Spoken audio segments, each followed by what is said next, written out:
Buenos días, buenas tardes, buenas noches o buenas noches, amigos y seguidores de Radio Libertad Constituyente y de Libertad Constituyente Televisión, ambos medios del MCRC, Movimiento de Ciudadanos hacia la República Constitucional.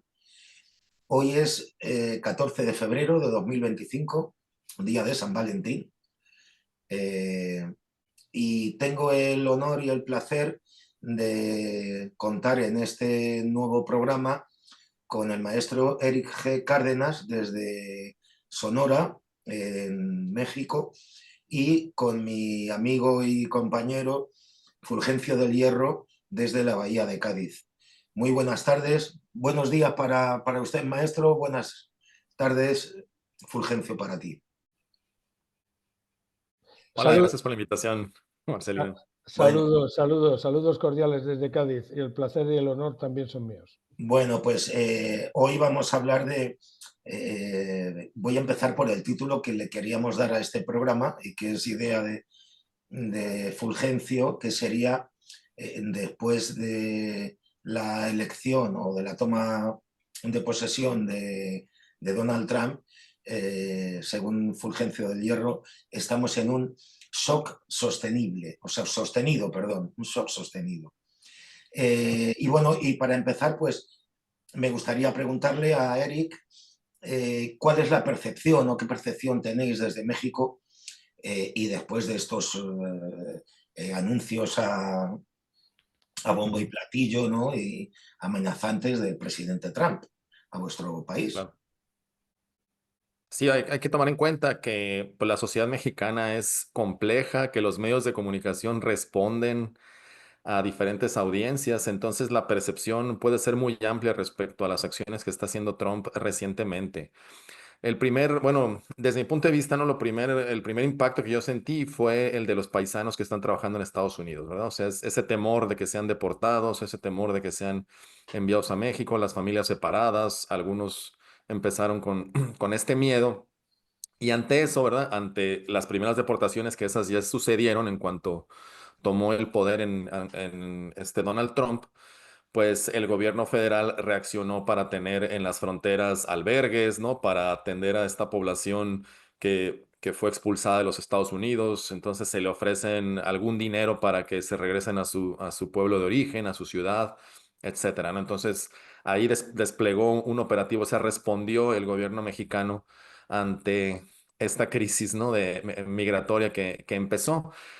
Se dice, ¿verdad?, que pues es inviable económicamente que se expulsen a todos estos migrantes, ¿no? Sino que más bien son, digamos, estas acciones donde el presidente Donald Trump pues está, digamos, cumpliéndole a sus votantes, está marcando su papel de liderazgo, es decir, está haciendo las acciones que prometió en campaña y pues está, ¿verdad?, poniéndose en la mesa de negociación con un poder mayor que en este caso, el de sus vecinos, tanto del norte como nosotros en el sur, ¿verdad? O sea, está haciendo acciones en contra, o más bien para ponerse con más poder en la mesa de negociación. Entonces, frente a esto, México, pues no puede, ¿verdad?, tomar una actitud ofensiva, ¿no? hacia estas acciones de Donald Trump. Fuera de esto de la migración, ¿no? De los paisanos en los Estados Unidos, está también esta cuestión de subir los aranceles 25% a los productos mexicanos. Eso también en diferentes medios de comunicación ha sido muy criticado por la inflación que va a ocurrir en los Estados Unidos, ¿verdad?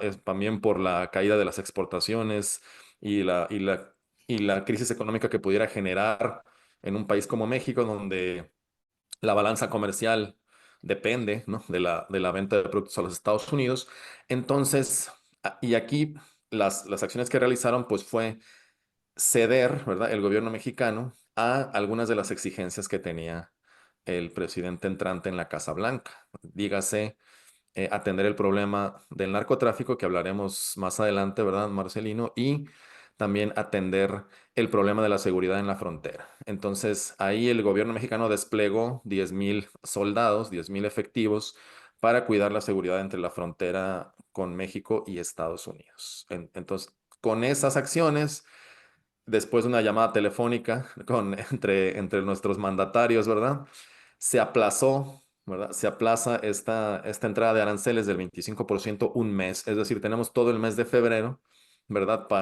seguir negociando y que no entre en vigor el aumento de aranceles del 25% de los productos mexicanos. Entonces ahorita hay nerviosismo entre los exportadores. Puede, sí, si se altera, ¿verdad? Este comercio que tenemos con los Estados Unidos, puede que la calificación de México como país para inversionistas internacionales baje, ¿no? O sea, que se ahuyenten las inversiones extranjeras. Entonces, sí hay bastante nerviosismo en ese sentido. Y yo creo que la presidenta o presidente está en una posición muy complicada, porque por un lado tiene que mantener la certeza frente a los grupos económicos, ¿verdad? Frente al tejido empresarial de este país, de que va a respaldar a los empresarios frente a una posible crisis y una baja de la balanza económica.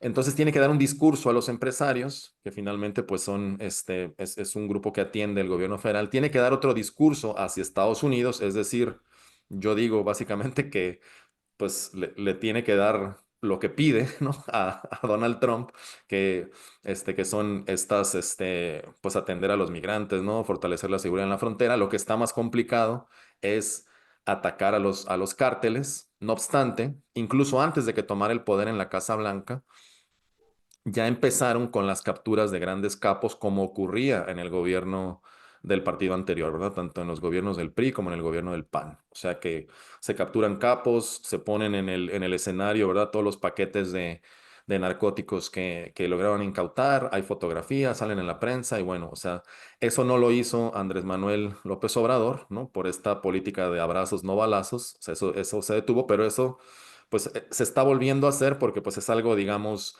que le muestra, ¿verdad?, al vecino del norte que se está haciendo algo respecto a ese tema. Entonces, tiene este frente con los empresarios, tiene este frente hacia el exterior con los Estados Unidos, de básicamente, pues, darle lo que piden, ¿no? Y el frente también que está complicado es el de la sociedad mexicana, que a lo mejor ahí va la pregunta, ¿no? ¿Cuál es la percepción en la sociedad mexicana? Entonces, hay toda una maquinaria de medios de comunicación donde la presidente se muestra como una patriota, como defensora, ¿no? De los intereses de México, de la soberanía de México. Ella dice, va a haber cooperación, pero no vamos a dejar entrar al ejército de los Estados Unidos. Entonces se muestra así muy patriota y una serie de medios de comunicación ensalzan eso, ¿no? O sea, gracias a su labor diplomática se extendió, ¿verdad?, el plazo para los aranceles, gracias a la fortaleza de nuestra presidenta. Bueno, este, hemos salido avantes de esta crisis económica y política. Y hay otra facción, ¿verdad?, en México, otros medios de comunicación que dicen, no, es que es un servilismo hacia Estados Unidos, ¿verdad? Es una demagogia pretender que por patriotismo, es una posible intervención de Estados Unidos, los mexicanos vamos a pelear en una guerra que tenemos perdida porque no tenemos el ejército de Estados Unidos, no tenemos ¿no? el poder de los Estados Unidos. Entonces es demagogia, le está hablando a su base de votantes. Aparte, no quiere atacar el problema de fondo, que es el narcotráfico, porque pues este grupo, ¿verdad?, de poder armamentista, ¿no?, este grupo de poder económico, pues ponen a los políticos en el poder. Entonces también hay una crítica bastante fuerte respecto a las opiniones y acciones del gobierno federal y por lo tanto pues hay, ¿no?, toda una base de apoyo popular también a las acciones que está haciendo. Entonces está digamos, en una coyuntura bastante compleja el gobierno federal y en particular el ejecutivo en este entonces, mientras, ¿verdad?, pues en los otros poderes también hay crisis, ¿no? O sea, se reformó el poder judicial, ¿verdad? El legislativo está tomado otra vez, bueno, o empieza a ser tomado por el partido hegemónico. Entonces, mientras el poder ejecutivo federal, pues se enfrenta, ¿no?, con con estas presiones del exterior, con Estados Unidos, y además de tratar de también controlar a la opinión pública de la sociedad mexicana. Entonces, en este punto creo que está complicada la situación. Y ayer, me parece, sí creo que fue ayer, ¿no? El 13, que decretó Donald Trump un arancel para el acero, ese de todo el mundo, ¿no? O sea, no importa si es de China, si es de Rusia, si es de México o Canadá, que son los principales vendedores de acero de Estados Unidos. Ese sí, del 25% que va a entrar en vigor el 12 de febrero. Perdón, el 12 de marzo, es decir, va a entrar en vigor en un mes, ¿no? Ese nuevo arancel solamente al acero, ese ya lo decretó. Y también salió la presidenta, ¿no?, a decir pues que falta un mes, que va a intentar que se frene ese arancel. Entonces, ahí siento yo que son técnicas de negociación, técnicas de imposición que aprendió en el mundo de los negocios, ¿no? Donald Trump, y que son bastante agresivas, pues, frente a países como el nuestro y a nuestro Poder Ejecutivo Federal, ¿verdad, Marcelino? Y pues Fulgencio. Ese es a grandes rasgos lo que se ha visto de este lado del charco, ¿no? Y una pregunta, Eric, pero no hay un tratado de libre comercio entre Estados Claro, Unidos, Canadá y México. así es. Si, Ajá. si hay aranceles, esto se da por roto, ¿no? Este, Sí, este sí. Bueno, tratado. y este tratado fue ratificado, bueno, fue revisado y ratificado en el sexenio anterior, ¿no? O sea, Andrés Manuel ratificó este Tratado de Libre Comercio que en su momento, cuando inició en el 94, fue causa de mucha polémica. Incluso se vinculó el levantamiento zapatista de Liberación Nacional con el inicio en vigor es decir, este movimiento, ¿no? Guerrillero indígena en Chiapas, con el inicio del TLC, que se llamaba en ese entonces, ¿no? El Tratado de Libre Comercio. Entonces, pero no obstante, pues el gobierno actual lo ratificó y se supone, ¿verdad?, que el Ejecutivo Federal de los Estados Unidos no puede tomar esa decisión de poner aranceles, pero pues también existe, ¿verdad?, este poder de decreto que tiene el presidente de los Estados Unidos, es decir, pudiera saltarse al Congreso y simplemente imponer los aranceles. Yo creo, ¿verdad?, que al ser un hombre de negocios, Donald Trump está pidiendo mucho para al final partir de una base de negociación y obtener ciertos beneficios, ¿no? O sea, no, me parece que no es lógico querer imponer este arancel de 25% a todos los productos mexicanos. Más bien está buscando otras cosas del gobierno mexicano y que ceda otras cosas también, ¿no? En particular, no sé si lo hablamos aquí también en el MCRC, pero en particular tener el control comercial, digamos, militar, político, del todo el Golfo de México.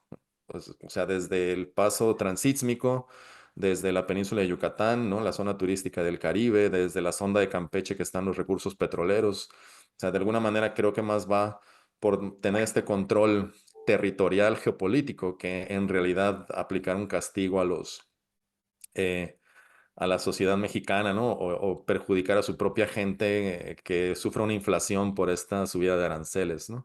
Su justificación, por ejemplo, en el caso del acero o de los demás productos, dice, pues el acero, si sale muy caro comprarlo al exterior, pues hay que producirlo nosotros. O sea, según esa es la justificación económica de que, ¿verdad?, en Estados Unidos se reviva o aumente esta industria del acero para no depender, pues, de el comercio, sobre todo con los vecinos del norte y del sur, ¿verdad? Con México y Canadá. Pero en lo que se llega a ese punto, pues va a ser una afectación a la economía de Estados Unidos. Fulgencio, Eh, hay una cosa que comentaba Eric y que creo que hablamos tú y yo el otro día también, era la posibilidad de que entrase la DEA en México a combatir el narco. Esto, vamos, que el ejército de otro país se meta en... O sea, una cuestión, la DEA ya ha estado en México Sí. anteriormente, ¿no? Ya ha estado en México trabajando perfectamente con la Policía Federal, o sea que no es algo nuevo. Pero bueno, también quería dar una pincelada, no porque al fin y al cabo Eric está ahí y es una persona informada. Eh, Acabo de escuchar hoy que la Nissan se podría marchar de México. Nissan tiene fabricación de automovilística en México, o sea que es. Una marca extremadamente popular en México. Sí, pero quiero decir que esto lo ha dicho un CEO de la Nissan, o sea, no lo ha dicho, no es una especulación, o sea, lo ha Claro. dicho, si es una especulación generada por la propia Nissan. Ujú. El propio Donald Trump ha afirmado en su mercado doméstico, digamos, en su entorno nacional, que va a ser doloroso. Pero yo no tengo muy claro de que podamos predecir claramente, ¿no? Valga la redundancia, cuáles son sus movimientos. Lo que está claro es que todo apunta en varios ejes, ¿no? Dos, que relaciona con la seguridad nacional y eso le da capacidad para hacer decretos. Los decretos en Estados Unidos, lo que se conoce como Executive Order, no son arbitrarios, no pueden ser arbitrarios, sino que simplemente, porque si no, tendría capacidad legislativa por sí mismo el Ejecutivo y eso no sucede en Estados Unidos. y además hay un equilibrio de poderes bueno, o sea que no es malo.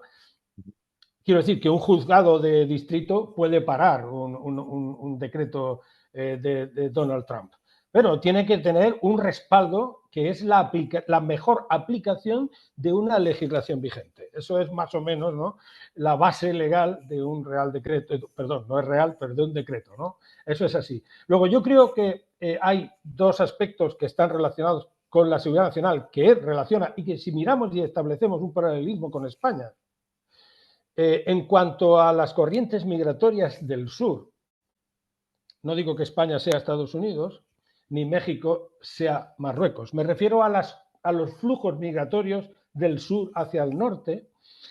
Observamos que hay un patrón con consecuencias bastante comunes, que son las corrientes migratorias y que eso afecta a la seguridad nacional del país receptor. En España, pues porque tenemos un ámbito Schengen y que llegan a Múnich los inmigrantes sin ningún problema, lo cual es todavía mayor, ¿no? Hay una reverberación ahí del problema. Y luego está pues el tema de los narcóticos, que también sucede, podemos seguir con el paralelismo, en el sur de Europa, que es donde está España, y hay un flujo de sur a norte. Es la misma. Hay muchas diferencias, evidentemente. Los cárteles, también hay cárteles o pseudocárteles. También están los cárteles mexicanos aquí, dicho sea de paso, ¿no? Pero que sí, están aquí. En todo el mundo. Están O sea, aquí. bueno, Claro. son de la gente más, Claro, es más que poderosa en todo el es mundo. que, claro, viene multinacional, ¿vale? Y entonces están en todos los sitios porque el negocio lo controlan bien. Entonces, están en Ecuador, están aquí, están... Pero quiero decir que son los frentes de seguridad nacional que permiten a Donald Trump tomar medidas, ¿no? Y luego está un poco la política proteccionista que parece que está haciendo. Y yo creo que más que parece es que realmente la está haciendo. Y que responde a un programa electoral que algunas veces nos da la impresión, y yo creo que no solo a nosotros, sino a los propios norteamericanos o a algunos norteamericanos, de que no sabe lo que está haciendo, con confusiones graves, ¿no? No voy a hablar de la inclusión de España en los BRICS, que a lo mejor eso se sacó de contexto, ¿vale? Pero sí, por ejemplo, a correlacionar, si me permitís, los aranceles con el IVA, ¿no? O sea, Sí, eso es algo que a uno pues le llama la atención, aunque no sea un economista, ¿no? Porque dice, bueno, claro. Entonces, ¿qué puede pasar en México desde mi punto de vista, desde fuera, como lo veo yo? Primero, está todo muy ideologizado, pero yo veo a la presidenta que tiene un papelón, tiene poco margen de maniobra, pero creo que se han hecho los deberes un poco. O sea, han definido estrategias dependiendo de escenarios antes de que suceda, lo cual es, hay que hablar bien de la política de la presidenta Sheinbaum, desde mi punto de vista. Siempre me abstraigo de todo tipo de ideología, que yo no tengo ninguna, pero en este caso menos todavía. Yo creo que el gobierno de México, pues, hombre, ha estudiado una serie de escenarios y ha definido una serie de estrategias dependiendo del escenario, que es lo que tiene que hacer, es lo que tiene que hacer. Sí, yo creo que ha actuado más, aunque ha mandado algunos comunicados un Sí. poco retadores, bueno, pero yo creo que ha actuado con más prudencia que, por ejemplo, Colombia, ¿no? Sí, pero no tiene nada que ver. O sea, es decir, yo no quisiera yo faltarle nada, ¿no?, a los hermanos colombianos. No tiene nada que ver claro. la actitud del gobierno mexicano, siendo la ideología que sea, que sí que ha hecho un trabajo de preparar con sus secretarios una serie de escenarios y definir estrategias. A ver, ¿cuántos miles de soldados o efectivos mandó AMLO a la frontera? 27.000, me parece, ¿no? No 10.000, ¿vale? Pero bueno, Sí.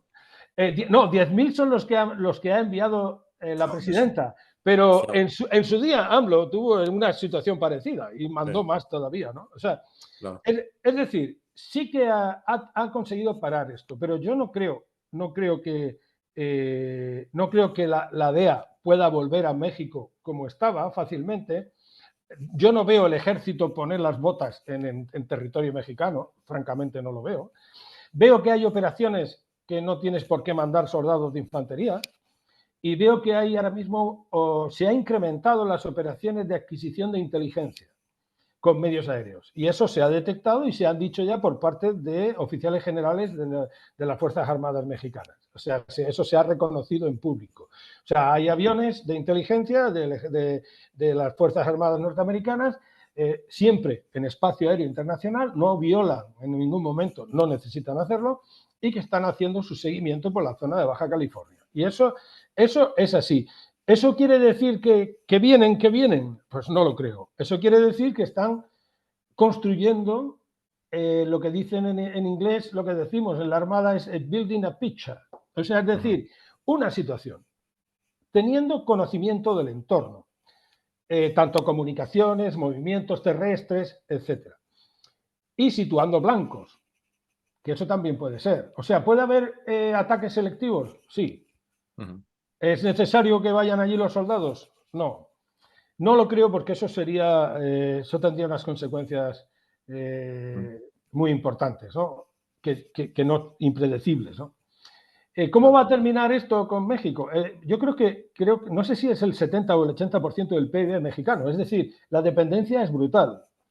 Quiere Sí, decir, de las exportaciones es prácticamente el 90%, ¿no? A los Estados Unidos. Es brutal, es decir, no, la presidenta tiene un margen estrecho y tiene que hacer, como decimos en España, encajes de bolillo. Y yo creo que ha estado trabajando bien. Por supuesto, Claro. no es el botarate del presidente Petro, ya me he pasado con él, ¿no? que dice que desciende del califato de Córdoba, coño, pues no sé, le veo una cara de sarraceno que no puede con él. Pero, bueno, y también salió Ecuador a ponerle aranceles a México por alguna razón. Mañana, por bueno, cierto, voy a hablar con el cierto. profesor Armijos de allá de Quito. Sí, Vamos a sí, tocar un poco el tema y vamos a hablar Armijos. de historia. Ramón, yo Sí, sí. estuve en Quito y no pude salir mucho por cuestiones de trabajo, ¿no? Pero una de las cosas pendientes que me quedó es llamarlo, ¿no? Y conocerlo. A ver, Sí, Armijo Ramón. evidentemente, si entramos en las relaciones, digamos, latinoamericanas, si es que México se considera latinoamericano, que parte de la población de México no se considera latinoamericana, creo yo, y no sé si estás de acuerdo. Y sí, por los vínculos que hay al norte, ¿verdad? Sí, yo creo que parte de la población de México se considera norteamericana, porque geográficamente sois norteamericanos, entre otras cosas, ¿no? Pero es que también políticamente. Pero yo creo que el tema de Ecuador, pues hay un conflicto larvado ahí por el asalto, tiene una base ideológica. Sí, claro. Es evidente que tiene una base ideológica. Noboa, pues probablemente ganará en la segunda vuelta contra la candidata correísta, y seguirán esas relaciones broncas, ¿no? Con México. Cuando México, pues es una pena, porque realmente México yo creo que estaría en condiciones de ser un poco la cabeza, ¿no? de Latinoamérica. Pero para eso México tiene que querer serlo, es evidente, ¿no? Si no, Claro. no puede ser. Entonces, yo creo que sí que se avecinan tiempos de incertidumbre para México. Creo que México debería de intentar adoptar estrategias a medio y largo plazo que le liberen de esa dependencia extrema. Porque, a ver, no es la dependencia que tiene, por ejemplo, la interdependencia que tiene Filipinas de China. Se pueden pelear mucho por el mar de China, pero mire usted, es que para el PIB de China, las relaciones comerciales con Filipinas no llega al 1%. Y resulta que para Filipinas, pues es un porcentaje muy grande. Entonces, si China se retira de golpe, Filipinas cae. Claro. Entonces, es ese tipo de interdependencias económicas que son las que más daño hacen. Entonces, yo creo que para México se puede presentar un escenario que va a ser complejo, ¿no? Para el gobierno de México, que yo creo que hasta ahora han hecho lo que se espera de un gobierno, ¿no? Sí, sí. O sea, lo han estudiado bien y están ahí. Y Bueno, a México históricamente, bueno, me gustaría tocar un par de aspectos que comentaste, Fulgencio, antes de hablar propiamente del narcotráfico. No obstante, bueno, perdón, te interrumpí. No, adelante. Yo creo que en definitiva es un poco abundando, ¿no? En lo que has comentado, ¿no? Yo creo que sí que se avecina un escenario complejo, no es un escenario fácil, en el cual podemos llegar a ver que se desmantelen plantas de fabricación en México y que pueda afectar. ¿Y basado en qué? en el proteccionismo y en dos ideas que todo el mundo asocia a la seguridad nacional. Y eso en Estados Unidos, lo sé por experiencia, son palabras mayores. En Estados Unidos la definición de seguridad nacional es mucho más amplia, mucho más amplia. Yo diría que aspectos como la seguridad marítima, que en muchos lugares del mundo se definen de una manera determinada, para Estados Unidos son seguridad nacional. Y para Rusia también, por ejemplo, ¿no? Porque he estado en foros internacionales en el Índico donde ellos pues han dicho, un embajador norteamericano dice, no, yo no estoy de acuerdo con esa definición de seguridad marítima, porque para mí seguridad marítima es seguridad nacional. Y ya no hablo más de esto, ¿no? Entonces eso le da mucha fortaleza interna a Donald Trump. Eso es así, ¿eh? Eso es lo que... Luego podemos hablar también de las armas, pero adelante si quieres. Ya, mira, antes de que saliera, bueno, antes de que entrara el gobierno de Claudia Sheinbaum, ¿no? Capturaron a uno de los principales capos, ¿no? El Mayo Zambada, Sí. allá en Texas, ¿verdad? En los Estados Unidos. Entonces está en toda esta cuestión de la negociación, el juicio. Entiendo que la justicia en Estados Unidos también tiene mucho que ver con qué tanta información o qué tanto coopera, ¿verdad? El prisionero frente a los años de cárcel o cómo lo van a tratar ya una vez que está capturado y que también pues fue un movimiento de la inteligencia norteamericana, ¿verdad? Para poderlo engañar, ¿verdad? Y que tomara un vuelo que supuestamente creo que iba a venir aquí a Sonora o no sé si a Chihuahua, pero que supuestamente iba a estar en territorio mexicano y resulta que cruzó a territorio estadounidense y bueno, fue ahí todo un rollo. Comento esto porque también la información que pudiera estar dando, ¿verdad? Este gran capo dice, ¿no? Que tiene nerviosos, ¿verdad? A quienes manejan las estructuras políticas y económicas en nuestro país. Entonces ahí también hay otro, ahorita nada más lo menciono porque pues es, digamos, otro elemento de incertidumbre que hay en la política actual. Quería mencionar primero, pues lo de la economía, ¿verdad? Lo que nos va a afectar en cuanto al proteccionismo que va a presentar Estados Unidos y luego un poco de la opinión pública, ¿no? Como ahorita comentábamos, realmente la mayoría de nuestras exportaciones van a los Estados Unidos. Yo de lo que más sé, pues es del turismo, ¿no? Entonces nunca se nos ha dado muy bien la diversificación a los mexicanos, ¿no?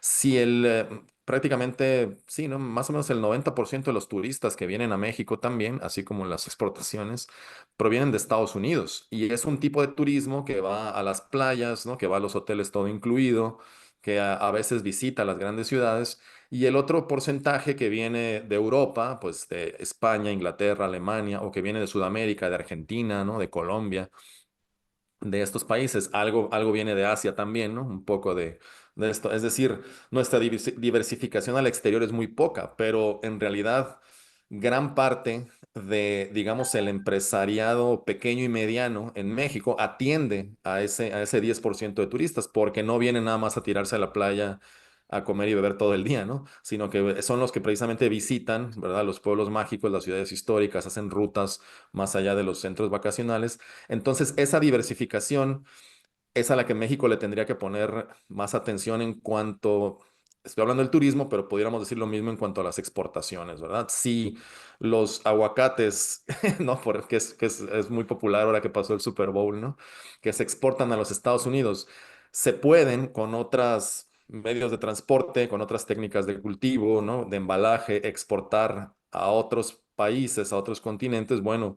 Ese es un impulso en cuanto a la diversificación, la innovación que no hemos sido muy buenos en hacer en un país como México, ¿verdad? Es decir, estamos de alguna manera tan en esta comodidad relativa de tener a los Estados Unidos en el norte que no se hacen esos otros esfuerzos, ¿no? Para mejorar la economía mexicana. Si esto sirve, ¿no? Si el golpe económico sirve para eso, pues a mí me parece que está bien, ¿no? O sea, va a ser una afectación a los grandes empresarios, pero a muchos medianos, pequeños, pues yo creo que puede ser una buena oportunidad en el sentido, ¿verdad? Del golpe económico que se va a sentir en México.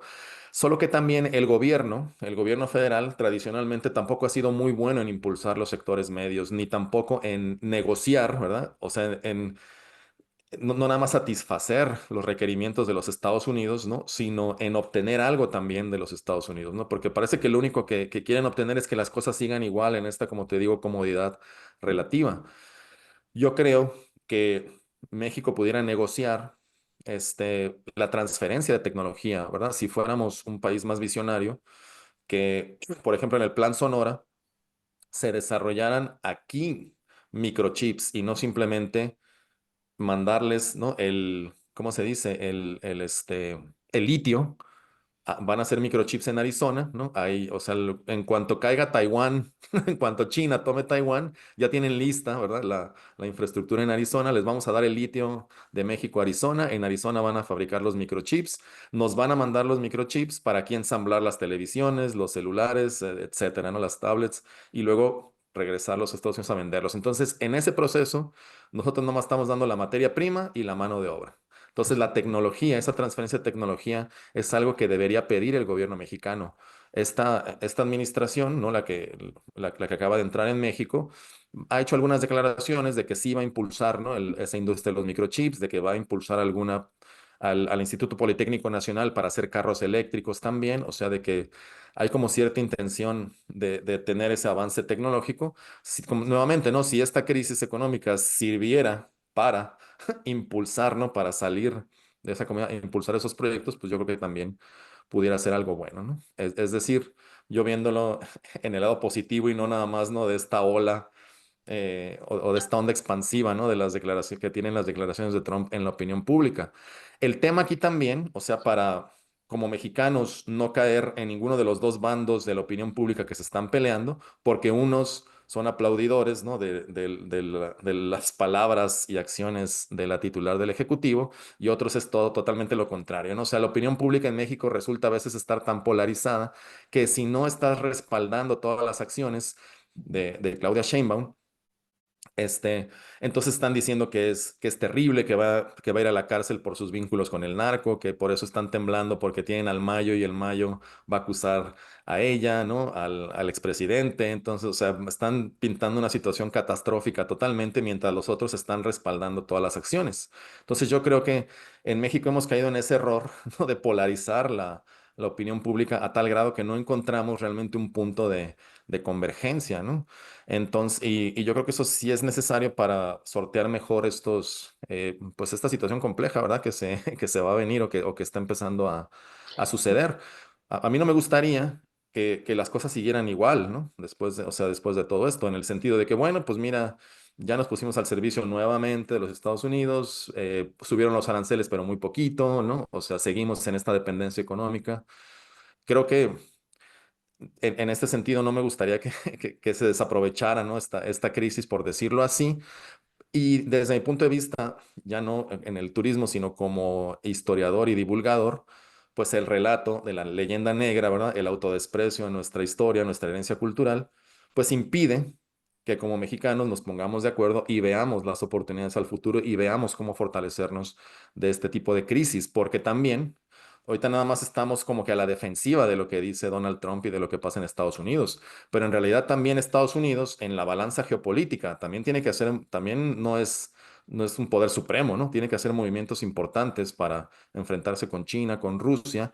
Y ya aquí concluyo, ¿no? Este comentario nada más diciendo que parte de esos movimientos tienen que ver con que China está, introduce los precursores en México para Efectivamente. fabricar el fentanilo, que es el que llega posteriormente a los Estados Unidos. Es decir, esta cuestión del fentanilo en los Estados Unidos también proviene de esta venganza china al mundo anglosajón por lo que sucedió en el siglo XIX, ¿no? Por las guerras del opio en que los anglosajones drogaron a la población china. Ahora esto también es una especie de venganza frente al mundo anglosajón a través a través de México, ¿no? Entonces, más allá de este conflicto México-Estados Unidos, también hay una lucha más grande en la arena geopolítica, ¿verdad? Bueno, has hablado del Mayo, ¿no? Terry Cole, ¿te suena Terry Cole? Terry Cole es el nuevo director, ha sido nominado director de la DEA.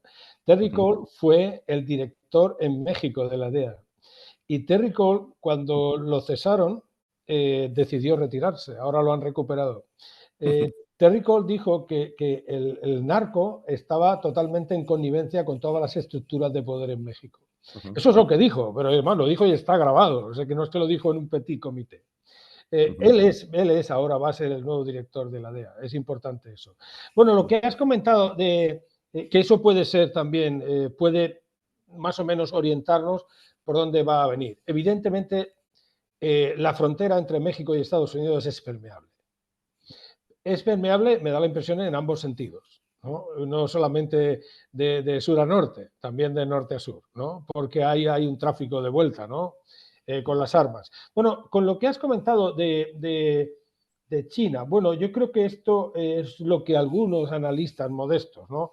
Le acoplamos a las FARC y a incluso a algunos gobiernos del socialismo del siglo XXI, ¿no? De lo que es la zona en fin, la zona norte del Cono Sur, que sí que utilizan la cocaína para financiación, pero es que además la utilizan para financiación y además con gusto porque se la mandan al capitalismo, que es el gran consumidor de estas cosas.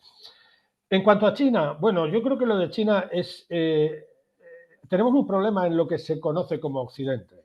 Todo es relativo. Uno está a Occidente si está más para allá o está más para acá, está en Oriente. Pero todo es relativo. Pero el concepto, ¿no? digamos, de Occidente. Tenemos un problema que es el desconocimiento de los chinos. Ellos nos conocen a nosotros muy bien, pero nosotros a ellos, pues Claro. algunos estamos modestamente leyendo libros en paralelo, que es mi caso, leyendo libros de un economista chino, asesor del Partido Comunista Chino, y en paralelo leyendo On China de Henry Kissinger, para intentar entender una cuestión. En China la historia es fundamental, tanto para la población como para los líderes, algo que nosotros hemos olvidado y relativiza en el tiempo. Es decir, las guerras del opio para los chinos fueron ayer por la mañana. Entonces, y los tratados siguientes a las guerras del opio, que fueron totalmente humillantes para China, es algo que lo tienen clavado. Que eso se derive en una venganza, hombre, yo no me atrevería a tanto, pero sí que sé porque lo dicen ellos, ¿no? Que Xi dice que el objetivo principal del Partido Comunista Chino es que los chinos vivan cada vez mejor y que China sea fuerte en el mundo. Y eso ellos no se esconden. Por tanto, establecen sus estrategias y con una base filosófica propia, que es la China. O sea, que no es la nuestra, pero además estudian la nuestra. En cuanto a los precursores, yo no estaría muy seguro de que precursores es todo elemento que sirve para elaborar una sustancia. ¿Vale? Entonces también la cocaína, pues hay precursores para la cocaína, hay precursores para el fentanilo, ese es el concepto de precursor. Los precursores, los precursores, muchos de ellos son de doble uso, es decir, no tienen por qué ser. Los fertilizantes son un precursor, pueden ser un precursor para explosivos. Es decir, no es el queroseno, es un precursor para la cocaína.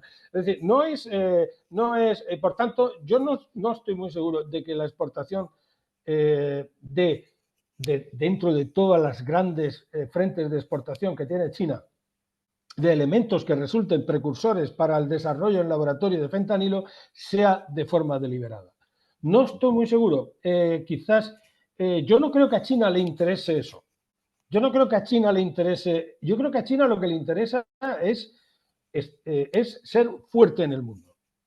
Y de momento, los chinos, no han puesto bases en el mundo militares, solamente en Djibouti. No están interviniendo en ninguna guerra. No ves militares chinos. Aquí por Cádiz pasan antes pasaban una flotilla china, pero era de champán y varios, que le llamamos aquí, porque se dedican a dar la vuelta al mundo y vienen en plan, pues como va el Juan Sebastián Elcano. Es decir, no veo a China con una actitud, lo veo con un poder blando. No los veo agresivo comercialmente, ¿vale? Pero no los veo unos contrincantes fáciles porque no muestran una actitud de agresividad militar. Bueno, eso a lo mejor, Fulgencio, encajaría un poco con ¿no? Con esta estrategia de no ser tan directos en cuanto a venderles el opio directamente a Estados Unidos, ¿no? Sino que lo están pasando por ese territorio. Yo te digo eso, ¿no? Porque efectivamente, pues, bueno, a mí me operaron hace 2 meses y el doctor me dijo, bueno, es que te damos fentanilo, ¿no? O sea, no para la cirugía y eso. No es el que venden en las calles de los Estados Unidos, no es otra cosa, ¿verdad? Pero ahí elaboraron, ¿no? O sea, esta gente que se dedica a, pues, a marear a la gente, no sé, ¿no? A esto, pues hace ahí sus mezclas y quién sabe qué están vendiendo allá, ¿no? Pero en fin, efectivamente, este, no, la manera en la que se está utilizando en Estados Unidos para drogar a la gente allá, bueno, esa es otra cosa. Yo te comento esto porque aquí se escucha, ¿no? Es más, si quieren, puedo decir que es a nivel de chisme únicamente, ¿no? Que aquí en el puerto de Guaymas, antes de que lleguen los barcos mercantes de China, pues precisamente lanzan al mar una serie de paquetes con varios de esos compuestos y lancheros o gente, ¿no? local que trabaja para las organizaciones los recoge del mar y ya los lleva, ¿no? No a puerto, sino a otro lado, ¿no? A otra costa para que Bueno, pero entonces... ya, pero eso, sí, sí, perfectamente. Eso se llama drop-off, es un método de narcotráfico utilizando el tráfico mercante internacional, es conocido. También Sí, claro. en Guayaquil pues está a la orden del día y llega aquí a Amberes, a Algeciras, al puerto de Ujú. Valencia, a Barcelona. O sea, eso es, lo manda China. Bueno, podemos entrar en ver la complejidad de un barco mercante. O sea, un barco mercante tiene un armador, puede tener un operador, que es otra, tiene una bandera, que puede ser de Panamá, tiene un cargo owner, tiene un dueño, un propietario de la carga, y tiene un broker, en fin, tú cuando ves un Sí, sí, barco no puedes decir este barco es chino y es del gobierno chino, ¿no? Aunque tenga la bandera china.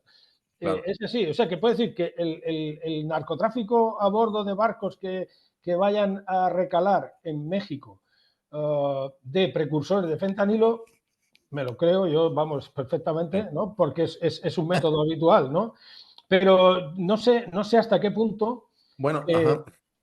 no sé hasta qué punto eso puede llevarnos a pensar que China, la República Popular China, envía precursores de fentanilo para su elaboración en laboratorios mexicanos y fastidiar A la sociedad de los Estados Unidos, ¿no? a la sociedad de los Bueno, Estados Unidos. No, ahora, no creo que le interese mucho a la República Popular China eso. ¿No pensáis que puede ser una estrategia, puesto que Estados Unidos hace tiempo que perdió su influencia en toda Hispanoamérica y entonces digamos que dejó de poner su mirada en la América hispana y ahora ha visto que a rey muerto, rey puesto han sido los chinos los que están estableciendo sus colonias, los que están estableciendo, digo colonias, no sé, Claro, pero eso ya ha sucedido. O sea, la eh, expansión de China responde pero, no, a una estrategia determinada, que eso no es un pero no secreto. serán los Estados Unidos con y también quería preguntar a Eric eh, sobre esta posibilidad, siendo México el país más grande de todos los países mm, de habla hispana, o sea, de habla española, eh, ha mirado muy poco hacia el sur, siempre ha mirado hacia el norte, ¿no? sí, me parece muy acertado lo que dices, Marcelino. También estas acciones de Donald Trump, yo creo que él también está delimitando la esfera de influencia geopolítica que puede manejar Estados Unidos en este momento de su historia. Es decir, no está diciendo América para los americanos como en su momento, ¿verdad? Ni está yendo a establecer repúblicas bananeras al sur, como también en otros momentos históricos, ¿no? O sea, Sudamérica, efectivamente, como mencionan, ya hay una presencia china mucho más fuerte, ¿no? Y yo deducía, ¿no? O se habla, ¿no? De este involucramiento, a lo mejor como dice Fulgencio, no directamente o como una política, ¿verdad? Del Estado chino, sino esta influencia de China en la fabricación de drogas, porque pues es una manera de debilitar un poco a este otro poder geopolítico que es los Estados Unidos. Digamos, el deterioro del tejido social en muchas partes de los Estados Unidos es palpable, ¿no? La semana pasada recibí una persona de California y le comentaba lo que vemos en las noticias aquí en México, ¿verdad? De que hay en Los Ángeles o en otras ciudades de California, pues hay avenidas enteras llenas de casas de campaña, con gente sin hogar, con gente drogada todo día y noche. Y me dice que sí, que efectivamente no es no es ningún amarillismo. Él puede manejar a diferentes zonas de las ciudades estadounidenses y se presenta situación terrible en su sociedad. Aquí me surgen dos reflexiones, ¿no? Una, bueno, esa es la fuerza laboral que va a sustituir al migrante mexicano que está allá, ¿no? Y me parece que eso va a ser complicado, ¿no? Que la fuerza laboral que significan los mexicanos en Estados Unidos no creo que pueda ser sustituida por su propia población. Y ahí yo veo una oportunidad también para la cultura hispana, que como no sé si lo he platicado aquí también antes, yo veo entre Sonora y Arizona que Arizona se está hispanizando. Puedes ver un proceso de hispanización en Arizona, pero no ves un proceso de, ¿no? de anglonización, no sé cómo se diga, ¿no? Pero bueno, de influencia de la cultura anglosajona tan fuerte en Sonora. Siempre pues ha habido una influencia, pero yo veo que el proceso cultural avanza más hacia la hispanización. Eso por un lado. Por otro lado, respecto a qué papel pudiera tener, ¿verdad? China en esta cuestión del narcotráfico, es que aquí en México pues, se dicen muchas cosas, ¿no? Se especulan muchas cosas, pero se le atribuye al hijo del Chapo esta brillante idea, ¿no?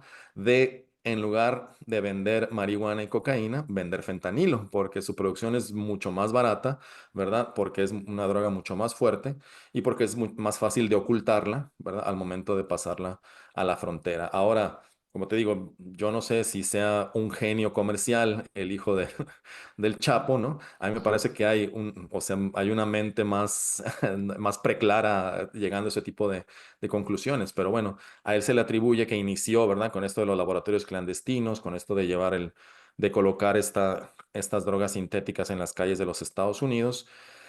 Y y es mucho, o sea, esta cuestión de mejorar, digo, hablando de drogas, pero bueno, de mejorar la calidad del producto, es decir, que la sensación, ¿no? de consumir ese tipo de drogas es mucho más intensa que cualquier otra droga natural o sintética y que el precio es mucho más bajo, pues eso me parece una estrategia comercial que ha empleado China durante generaciones, ¿no? O sea, colocar mejores productos a precios bajísimos a través, pues, de manipular el mercado y la mano de obra, ¿no? Entonces, bueno. Yo es donde veías esta influencia que pues igual comparto con Fulgencio, ¿no? De que no es que sea una política de Estado directamente, pero hay cierta intervención ahí. Se le ha acusado, ¿verdad? A México de dejar pasar ese tipo de productos, se le ha acusado a México de dejar pasar productos chinos y luego venderlos en Estados Unidos, productos legales, ¿no? Y luego venderlos en Estados Unidos gracias al Tratado de Libre Comercio. Y ese es otro de los argumentos de Donald Trump, de Sí, sí, por qué, ¿verdad? ¿Por qué el sí, Tratado de Libre Comercio no le está beneficiando y por qué poner aranceles, ¿no? Entonces, de ahí también sí, viene sí. esta jugada, ¿no? Sí, Ujú, absolutamente. Bueno, ahí subyace evidentemente las relaciones comerciales de China con la América, no me gusta decir Latinoamérica, pero tampoco Hispanoamérica, pero con la América hispana, digamos, ¿no? Hay cada vez más relaciones comerciales. Tenemos el puerto de Chancay, ujú. que va a tener un impacto muy negativo en Chile, ya lo está teniendo, y que lo que hace es favorecer el tráfico regional, porque el punto de recalada va a ser el megapuerto de Chancay. Pero Sí. contra eso, ¿cómo luchas? Porque, a ver, la manera de luchar contra eso, desde el punto de vista occidental, que es el que han copiado los chinos, es tú vete allí y haz la inversión tú, ¿vale? O sea, ¿por qué controlan el canal de Panamá? No, no controlan el canal de Panamá. Hubo algunas convocatorias de licitación legales, ¿no? Y entonces, pues fueron tanto en ambos puertos, ¿no? de los dos océanos, pues hay una gestión china en, en concesionario. Es decir, es una concesión temporal. Pero que puede ir otra empresa, ¿no? Y acudir a la convocatoria de licitación. Bueno, y aquí en México iba a haber un puerto chino en la península de Yucatán y no se puso al Sí, final, sí, ¿eh? la cuestión es, hay que tener en cuenta también el sistema portuario de los países, ¿no? Porque, bueno, hace poco también en prensa, pues hay mucha falta de conocimiento y visión parcial. No se puede decir, por ejemplo, en prensa española, como se ha dicho, en El Mundo, bueno, que es un periódico que se tiene por serio, ¿no? Y decir que, bueno, que China controla muchos puertos en Europa. A ver, en España concretamente eso suena muy fuerte y no puede ser. O sea, es decir, hay un modelo que se llama Greenfield, que en Ecuador existe, que es tú coges un trozo de costa, pides una licencia de costa y playa, varía pues, según el país el nombre, y entonces va una empresa y construye una instalación portuaria desde cero, ¿vale? Eso en España es imposible. hay una autoridad portuaria, tiene una serie de instalaciones portuarias dentro, y entonces dice, una gestiona la autoridad portuaria que depende del Ministerio de Transportes, Ministerio de Fomento, y otras pues puede concesionarlas, ¿vale? Y entonces puedes tener una compañía china en Barcelona gestionando una terminal de contenedores, pero eso no significa que controla el puerto. Es decir, hay que tener cuidado con estas cosas que se leen, ¿no? Porque hay que ver el sistema portuario de cada país, ¿vale? En México pasa igual. En México hay puertos que controla Asipona, que controla la autoridad nacional, y hay otros puertos que están concesionados. O sea que este tipo de cuestiones no significa que China controle México o que China controle el Canal de Panamá.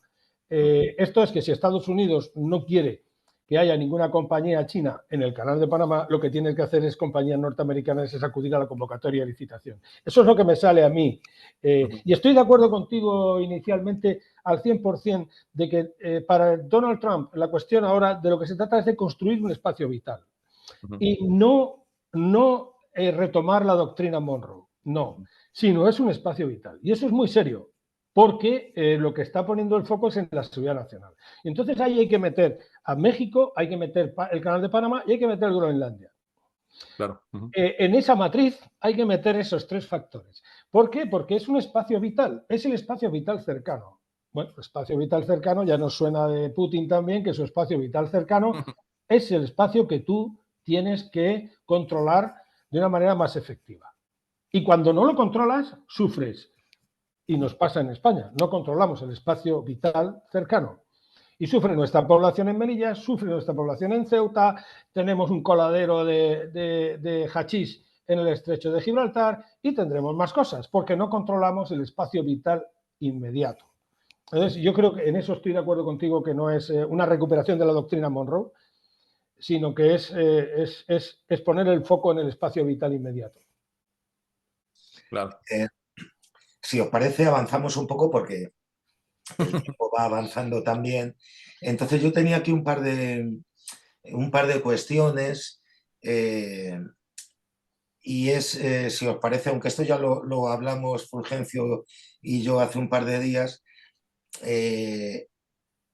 porque parece que la Unión Europea intenta apartar a España digamos, de su ámbito americano o de lo que podríamos llamar Hispanoamérica o Sudamérica. Y si veis esto, que es así, y qué pretende la Unión Europea, siendo España uno de sus países, qué pretende la Unión Europea al, digamos, intentar apartar a España de su ámbito cultural, digamos. Bueno, Marcelino, hace un par de décadas, ¿verdad? Desde aquí, desde México o desde América Latina o desde Iberoamérica, Hispanoamérica, se entendía el papel de España en la Unión Europea como ese vínculo que iba a establecer Europa con América, ¿verdad? Es decir, que llegan empresas españolas, pues llegaron los bancos, ¿no? Llegó SEAT, por ejemplo, ¿no?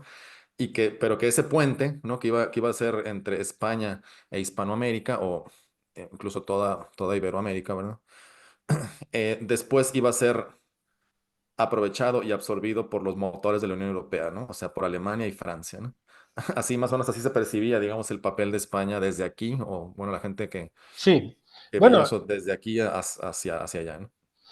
esto que acabas de decir, se lo he dicho a una antigua autoridad mexicana, que no voy a decir el nombre, pero es una persona extraordinaria, ¿no? Y que dimitió por razones morales, lo cual para mí la engrandece, porque es ella, la engrandece muchísimo. Tuve la oportunidad de abrazarla aquí en Cádiz y luego en Ciudad de México. Le dije, bueno, espero verte, mi capitán, otra vez en el futuro. Oye, dije, no, mi trabajo como español, cuando estoy en proyectos de la Unión Europea, es facilitar en lo posible establecer puentes para beneficio de Latinoamérica. O sea, es decir, pero no podemos pensar que aquello es nuestro ámbito, Marce. O sea, nosotros pensamos, mucha gente... ámbito cultural. No, pero no es nuestro ámbito. Es decir, mucha gente piensa, no, es que aquel es nuestro ámbito natural. Bueno, es nuestro ámbito en pie de igualdad. Es decir, aquí estamos tres señores, aquí, porque somos señores como la copa de un pino, que hablamos el mismo idioma materno y nos entendemos perfectamente y tenemos unas raíces culturales comunes con nuestras variaciones que nos enriquecen. ¿Vale? Pero no es nuestro ámbito exactamente. ¿Qué pasa en la Unión Europea? ¿Qué pasa con la acción exterior de la Unión Europea? Porque hay que hablar cómo son las cosas. Cuando la Unión Europea va al exterior, no solamente a Latinoamérica, sino que va al Pacífico o a donde vaya, o a África, lo que va es un conjunto de intereses de Estados miembros. O sea, no, la Unión Europea no existe. O sea, no existe la acción exterior de la Unión Europea como algo absolutamente homogéneo, como la acción exterior mexicana, ¿no? Que es del gobierno mexicano, o la acción exterior española o la acción exterior de los Estados Unidos. Eso no es así. Entonces no podemos ver algo, entonces ya ahí, en esa, no podemos establecer las coordenadas de qué es nuestro ámbito y por tanto tengo yo que ir más. Esto lo he sufrido yo. Es decir, cuando vamos allí, ¿cómo funciona la Unión Europea? Por ejemplo, cooperación internacional para seguridad, pues vamos a través de proyectos. Proyectos que están durante un tiempo con una dotación presupuestaria. Y dice, bueno, esos proyectos los pone en marcha la Unión Europea. ¿Los implementa quién? Los implementa un Estado miembro. Y entonces ahí estamos ya. ¿Quién tiene el interés del Estado miembro?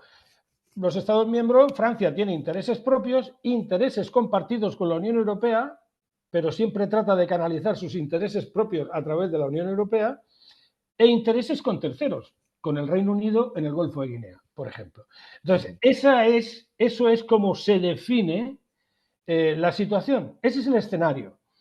Entonces, ¿le interesa a Francia que vaya Fulgencio del Hierro y tenga una postura protagonista y que a su vez esté conectado con agencias de Madrid? Quizá no, porque los intereses de Francia en Latinoamérica son muy potentes. Son muy potentes. A México no hemos llegado, Eric, todavía. O sea, la Unión Europea no se ve mucho en México. No hay proyectos, muchos proyectos de la Unión Europea en México. Me pueden decir por ahí, es que hay 3 o 4. Bueno, la Unión Europea tiene cientos de proyectos, ¿no? Pero la Unión Europea Pero ahí sí que hay una relación, o sea, después de Estados Unidos, el segundo socio comercial de México es España, pero no como Unión Europea, ¿no? Claro, pero es que es lo que estamos hablando. Entonces dice, bueno, por ejemplo, el Tratado de Libre Comercio con el Cono Sur, ¿no? Que es algo que está ahí pendiente porque Francia se ha negado ahí a firmar. Pero es que Francia tiene sus propios intereses, porque tiene su interés de su propia agricultura. Entonces, bueno, si yo ahora me voy a ver aquí la ganadería argentina y los cereales y hago un acuerdo aquí, ¿qué pasa con mi gente? Entonces, eso para a la Unión Europea en su conjunto. O sea, es decir, si dice, bueno, es que la segunda idioma de Brasil es el español, ¿eso se introduce de forma obligatoria en el sistema educativo? No, dicen los alemanes y los franceses, no. Entonces nosotros pensamos, ¿cómo te atreves si eso es nuestro? No, perdona, mío no es, mío no es. No es nuestro, es lo lógico, ¿no? Y al final es algo que no podrán evitar, porque los brasileros pues falan español la mayoría de ellos, con los que yo hablo. Entonces, Claro. porque están rodeados y porque además hay cierta mentalidad continental. Bueno, y creo que es más fácil aprender, como estructuralmente es muy similar el español y el portugués, pero claro. el portugués tiene más sonidos, es más fácil aprender del portugués al español que nosotros el portugués, ¿no? O no sé si igual de fácil, pero me parece que es más fácil para ellos aprender el español. Mi experiencia es el brasilero concretamente es mucho más sencillo para nosotros que el portugués continental. El portugués continental es más complicado. Pero el brasilero, el caboverdiano, el mozambiqueño, pero el brasilero para mí es muy cercano a mi oído, ¿no? Y yo creo que a los brasileros les interesa, porque os acordáis, recordáis, y perdonadme la pregunta, ¿no? Cuando se valoró que Brasil adoptara el estatus de miembro permanente del Consejo de Seguridad de la ONU, ¿quién apoyaba eso? Lo apoyaba Latinoamérica en su conjunto, todo el mundo. Lo apoyaba Argentina, lo apoyaba Chile. ¿Por qué? Porque estos son los nuestros. Y Brasil es una gran potencia, es un país muy grande. Claro. Entonces, bueno, con este tipo hablábamos de la Unión Europea. Lo que decir, esta es la explicación de lo que sucede. Entonces, está España, estamos los españoles. Por ejemplo, una pregunta típica en Guayaquil. Ustedes, a nivel de gobierno, ¿ustedes tienen acuerdos, relaciones con la Unión Europea? Respuesta de un alto funcionario. Bueno, sí, tenemos relaciones muy fluidas, por supuesto, con España, con Francia, con Italia. No, perdone usted, le he dicho con la Unión Europea. Perdone, le estoy preguntando por la Unión Europea. Eso implica que tiene usted relaciones directas con Bruselas. Eso no sucede. Sucede en casos concretos, proyectos concretos, porque hay una delegación de la Unión Europea en Quito y hay otra delegación de la Unión Europea en Ciudad de México, que tiene categoría de embajador, pero realmente las relaciones casi se dan más a nivel Estado miembro. Y entonces, en ese escenario, en esa red de intereses, las consecuencias son las que tú ves, Marte, que por qué España, hombre, España puede ser un puente y debe de serlo. O sea, los españoles no tenemos que ir a Hispanoamérica a vender fragatas. Tenemos que solamente, ¿no? O sea, tenemos que vender fragatas cuando nos la quieran comprar. Pero no es, yo voy a ver allí porque hablan como yo, a ver lo que les vendo. Esa no es la cuestión. La cuestión es que hay una comunidad y el sentimiento, la sensación de comunidad y la realidad de comunidad es lo que tiene que imperar. Claro, yo me refería sobre todo, al igual que los Estados Unidos y el Reino Unido tienen una relación y a lo largo de la historia se ha podido ver, ¿no? En la historia reciente. Sí. Veremos ahora, porque claro, a Inglaterra no las... ¿Tú las has escuchado hablar Inglaterra estos días? No se le oye, ¿no? Veremos ahora. Pero bueno, veremos ahora porque... hasta ahora han tenido una relación más fluida, puesto que tienen una serie de vínculos que van más allá o más acá de lo económico o de los intereses, digamos, nacionales, ¿no? Sino que es otro tipo de vínculo cultural, o a eso me refería en un no, pero, a ver, pero... a este vínculo especial, no, sí, no pero, más que al ámbito, ¿no? Pero de nuevo, Marce, estás comparando dos estados soberanos que son los Estados Unidos de Norteamérica y el Reino Unido. Y entonces ese patrón de relación que se puede hablar mucho del patrón de relación, cuáles son los intereses, cómo se conjugan en el mundo, etcétera. Eso no puedes establecer un paralelismo con la Unión Europea, porque la Unión Europea es una amalgama de Estados miembros y que pueden tener intereses compartidos, pero principalmente tienen intereses nacionales. E incluso pueden tener intereses con terceros. Entonces, esa es la complejidad que produce las consecuencias que tú ves. O sea, España, es decir, ¿me van a utilizar a mí la Unión Europea en Hispanoamérica? Sí, claro, si pueden utilizarme para el beneficio de un Estado miembro que no es España, lo van a hacer. O sea, yo voy y me siento en Guayaquil y digo, me siento como en casa. Y todo el mundo de los ecuatorianos me dicen, es que estás en tu casa. Pero resulta que estoy con dos portugueses y un francés. El único español que había era yo. Entonces, al final, el francés es el que está trabajando para Francia, ¿vale? No para la Unión Europea. Entonces, esas son las cuestiones. Se debería Sí, bueno, se debería de crear un escenario, un área, una comunidad. Bueno, se ha intentado con las cumbres iberoamericanas. ¿En qué terminan las cumbres iberoamericanas? En nada. No terminan en nada. O sea, las cumbres iberoamericanas se han retomado ahora. Y cuando yo digo que no terminan en nada es porque tú, para hacer una cumbre iberoamericana, tienes que ir con una agenda. Nos podemos ver para tomar un tequila, nos podemos ver para hablar, para charlar, para lo que queramos, pero si no tienes una agenda con unos resultados, líneas de acción, side meetings que se dice en inglés, ¿no? Gente de empresa que no, al final no hay nada. O sea, y eso es lo que está sucediendo. No. Igual no sé, señores, en ese sentido de lo que se plantea mucho en los foros hispanistas, de que es necesario hacer una unidad política que abarque a todo el mundo hispano, ¿verdad? O al mundo iberófono, ¿no? La Unión Europea no pudiera ser un ejemplo. O sea, la Unión Europea no funciona como una manera de aglutinar los intereses y crear gigantes tecnológicos, crear potencias militares, ¿no? Crear un bloque geopolítico sólido. O sea, la Unión Europea no ha jugado ese papel. No pudiéramos seguir, digamos, el ejemplo de la Unión Europea para crear un gran bloque geopolítico hispano. Que, bueno, frente a las, como le decía, frente al papel que está teniendo Estados Unidos en el norte del continente, se mira muy difícil este, y por cómo es nuestra clase política, ¿verdad? Se mira muy difícil que en algún momento México levante la mano y diga, vamos a hacer la punta de lanza de Hispanoamérica, de todo el continente, y vamos pues a llamar a esta unidad con los otros estados hermanos culturalmente, ¿no? Territorialmente, etcétera, incluida, como a veces yo le digo, la vieja España, para conformar un bloque geopolítico. Se mira, o sea, en este momento se mira difícil, ¿no? No obstante, pues tenemos todas estas cosas que compartimos, ¿no? Y que nos hacen entendernos de manera directa. Pero nos entendemos más tú y yo, tú y nosotros, que, claro, es que es la cuestión. A ver, de nuevo, pasaporte hispánico. Es que hay que empezar a hablar de cuestiones concretas. Pasaporte hispánico. Cumbre Iberoamericana. ¿Eso no es un tema para la Cumbre Iberoamericana? ¿No es un tema ese? ¿Podría haber una comunidad hispánica con un pasaporte sin que choque con la Unión Europea, porque estamos en el espacio Schengen, ¿no? Pero, ¿cómo se puede hacer? El esfuerzo diplomático, ¿cómo se puede enfocar ahí?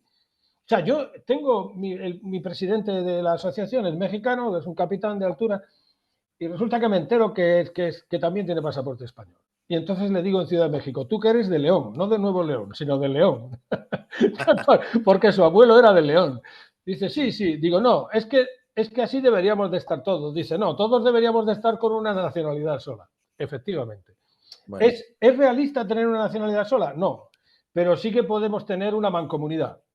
Bueno, pero eso va, o sea, eso se enfrenta directo, o sea, no es nada más, creo yo, en ese punto específico, no es nada más una voluntad diplomática para ponernos de acuerdo, sino que eso va totalmente en contra de los intereses de Estados Unidos y del papel que está jugando Sí, México claro, como freno a la migración o freno a la movilidad humana de todo el absolutamente. continente. O sea, digamos, lo que quiere Estados Unidos de México es que no dejemos pasar, ¿verdad? Sí. Venezolanos, argentinos, guatemaltecos, colombianos, etcétera, ¿no? Chile, o No, sea, Estados Unidos está absolutamente en contra, bueno, divide, timpera, ¿no? Tú no puedes, claro. estamos hablando de una comunidad hispana que para mí no es real, no es realista hoy. Ujú, Tenemos que seguir trabajando por ello hasta que nos muramos, ¿eh? No pasa nada, pero no es claro. realista hoy. Pero es que al mundo anglosajón no le interesa, como no le interesaba cuando estábamos unidos, pues por la misma razón, evidentemente, porque seríamos un actor más y un actor muy potente, entonces eso no le interesa. ¿Cuál es la salida? La que estamos haciendo. Es una interdependencia compleja, es decir, no es solamente gobierno, somos tú y nosotros. Claro. Y tenemos una interrelación entre nosotros. Eso puede suceder a nivel de empresa, a nivel de muchos niveles, muchos ámbitos. Y eso es lo que estamos haciendo. A mí Yo creo que me da pena que algunos hermanos nuestros luchan por un pasaporte español. Me da pena, o sea, me agrada que lo hagan, pero me da pena porque lo hacen porque están mal donde están. O sea, esa es mi pena, ¿no? Porque deberíamos de tener un pasaporte común. No tenía que ser ni mexicano ni español, sino un pasaporte común. O sea, tener un pasaporte común que nos da la posibilidad de movernos libremente por los sitios, ¿no? Pues sin necesidad de hacer trámites, ¿no? Cuando llegas a un sitio, ¿no? Eso es lo que yo creo. Y creo que debemos de perseverar. Pero es realista. Hombre, no lo veo muy realista. Entre otras cosas, veo que en Hispanoamérica y en España también la ideologización de las acciones exteriores está sobredimensionada. Entonces, eso es uno de los frenos. Ese es el freno interno. Luego está el mundo anglosajón, que es el freno externo. Pero pero freno hay interno. una cosa que lejos de suponer un freno, no para de avanzar. Me refiero a la Sí, cuestión cultural, sí, sí. ¿sabes? Al hecho de tener la misma cultura original u originaria y, y el intercambio cultural, yo creo que esto cada vez va a más. Claro, Que un claro. artista español de la península ibérica se considere que triunfa, ¿dónde tiene que triunfar?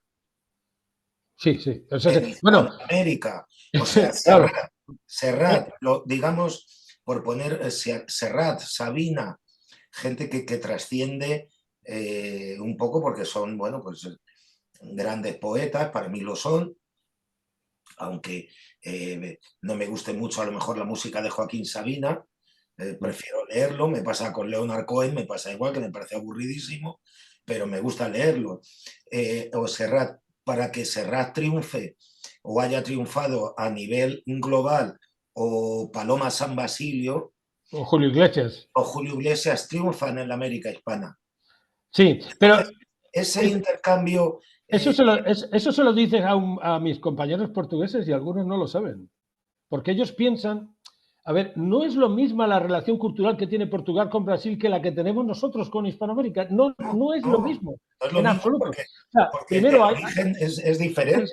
primero hay un desprecio hacia el brasilero bastante importante. O sea, pensando, los portugueses tipo piensan que el portugués que hablan es el puro, cuando realmente el idioma puro es una estupidez pensar que hay un idioma puro, ¿no? Es decir, que yo no puedo pensar nunca que mi español es un español más español que el español de Eric, que es el mismo español. Lo que pasa es que tenemos Bueno, acentos distintos. Fulgencio y Marcelino, ustedes que son pro república democrática, ¿cómo ven eso de la Real Academia, no? O sea, debe existir un ente que Debe de existir. regule el bien hablar del español, o debería ser, no sé, no, A ver, Academia no. Hispana Global o alguna otra cosa. El nombre, la idea es magnífica. En cuanto a la Academia Española de la Lengua, Ujú, hay que tener en cuenta que dice limpia, fija y da esplendor o algo así, que es el ujú, lema que tiene. Lo que recoge es el uso del español. Ojo, ujú. recoge Ah, el uso del español. Eso es, en los que hemos estudiado rudimentos de filología, pues sabemos que una cosa es la norma y otra es el habla, pero la norma se basa en el habla. O sea, cuando uno dice la gramática no es ni más ni menos que la observación del uso sobre el terreno y eso se codifica, ¿no? Eso es lo que hicieron con el quechua y lo que hicieron con el náhuatl claro, y lo que claro. hicieron con esto, ¿no? Cogen y voy allí, voy a ver lo que dicen, cómo lo hablan, cómo construyen las frases y entonces lo pongo y digo, así se habla, ¿no? Ujú, Así se habla. O sea, que es necesario que haya una academia. De ujú. hecho, la unidad del español en el mundo existe, entre otras cosas, gracias a que hay una academia y que hay academias correspondientes, la Academia de Claro. México, la Academia de Cuba, y que las filologías hispánicas en Cuba son punteras. O Ujú. sea que no es gracias a eso. Que se llame real, bueno, no tenemos ningún problema. Nosotros abogamos por la República Constitucional. Me parece que en el primer programa quedamos en que no estamos contra nadie, Eric. Ya. Nosotros No, era una curiosidad. queremos la libertad política La libertad colectiva política. de, de, Pero de fíjate la que nación española. hay una cosa de la riqueza de nuestra lengua. Hay un libro muy chulo, yo tengo un par de ellos, de Alex Grigelmo, que no sé si es académico. Él fue el director de estilo del diario El País hace muchos años y yo tengo un par de libros suyos y en uno de ellos que se llama El Duende, o no sé si El Duende o El Genio de la Lengua, tengo por ahí, eh, habla pone como ejemplo de algunas palabras que, bueno, pues que alguien de repente se saca de la manga y que han de estar, digamos, en la academia, ¿no? O, porque son buenas creaciones y se adaptan, digamos, a las exigencias que puede tener la Academia de la Lengua, sin real, la que sea, ¿no? Entonces se refería a un político chileno, una crónica periodística sobre un político chileno al que le gustaba balconearse ante las multitudes, ¿no? Ujú. Entonces, el verbo balconear no existe, pero el Aquí también se término, usa en México, ¿eh? Probablemente sí, otro significado, No, en inglés significa tirarse por el balcón, balconing. bueno, sí, el balcón, no, pero esto es balconearse, porque a él lo que le gusta es estar en Lord de multitudes Claro, claro. en el balcón, ¿no? Entonces, ¿no? eh, yo creo que no sé si si debería haber quizás una única academia, yo creo así por No, impresión, porque No, en no, no, México que balconear, debería tú haber varias. balconeas a alguien, o sea, lo acusas de algo o le sacas algún secreto que tenga. Eso significa en México, ¿verdad? Cuando balconeas a alguien, dices los, alguna los pones, indiscreción, no Aquí se sé. refiere, o sea, los se pones, ¿no? refiere Sí. a que le gusta aparecer en el balcón Ah, ya. No, dirigiéndose a Digo, es los diferente. multitudes, ¿no? yo creo modestamente que en el tema de la lengua lo estamos haciendo muy bien. O sea, en el periodo de las independencias de la América Española, y esto es cierto, hubo quien decía, sobre todo de España, que el español desaparecería como desapareció el latín cuando se fragmentó el Imperio Romano. El imperio. Y no Eso sirve. eso no ha sucedido. O sea, no ha sucedido a pesar de que en Argentina, con todo mi cariño a los argentinos, a principios del siglo XX empezaron a decir boludeces al respecto, diciendo que no hablaban español, sino argentino, ¿no? Ahora dicen que hablan castellano, que no hablan español. Bueno, es igual, pero al final la lengua es la misma. O sea, no, yo creo que lo estamos haciendo bien, pero lo estamos haciendo bien, y a diferencia de algunos amigos y queridos amigos portugueses, ¿no? Que hemos hecho comunidad, o sea, que existe una comunidad y tiene que haber un diccionario común, pero ¿cómo se dice bandeja en México? Pues así creo, pero No, la bandeja mexicana es otra cosa, pero vosotros tenéis otra palabra para esto. Ya me acordaré, ¿no? Pero eso tiene que estar en el diccionario de la Real Academia Española de la Lengua. O sea, tiene que estar ahí, tiene que estar como se dice bandeja en México, ¿vale? O sea, como dice la población. Bandeja de llevar una bandeja con vasos encima, ¿vale? Hay charola. un, Eso. hay Eso un es, ejemplo, eso es. No, eso es, charola. Pues la charola tiene que estar en el diccionario. Aunque tú vayas a mi madre, que en gloria estés, y tú le dices, señora María, tráigame usted una charola, y te mira con cara de 8, dice, ¿eso qué es? ¿No? Pero eso tiene que estar ahí. Tiene que estar ahí. Tiene que estar arvejas, que son guisantes, que es como le dicen en el Cono Sur, en Argentina, a los guisantes, tiene que estar en el diccionario. El diccionario tiene que ser único. Y tiene que decir, esto significa el lema y significa el significado. Las acepciones, es decir, en México esto significa esto. Y el lema, tiene que haber un lema que diga charola. Entonces, eso es lo que hemos conseguido. Es lo que tenemos. Bueno, Y en el luego, idioma vamos bien, falta la economía, la política, ¿no? sí, La cultura vamos bien. pero vamos, nosotros ¿cuántos pueblos en España hay que no tengan una calle Rubén Darío? Ninguno. No hay ningún pueblo en España que no tenga una calle de Rubén Darío. Mirad cuando vayáis a Palma de Mallorca, Marce, al lado de la lonja hay una estatua de Rubén Darío. Mira la cara que tiene. No parece de Murcia, ¿eh? Es nicaragüense puro y duro. sí, O sea sí. que este señor le llamamos el príncipe de las letras castellanas. O sea, quiere decir que nosotros la literatura que consumimos en la península es literatura hispanoamericana. Es Claro. así, es así. Y eso no lo entiende. Y la música también.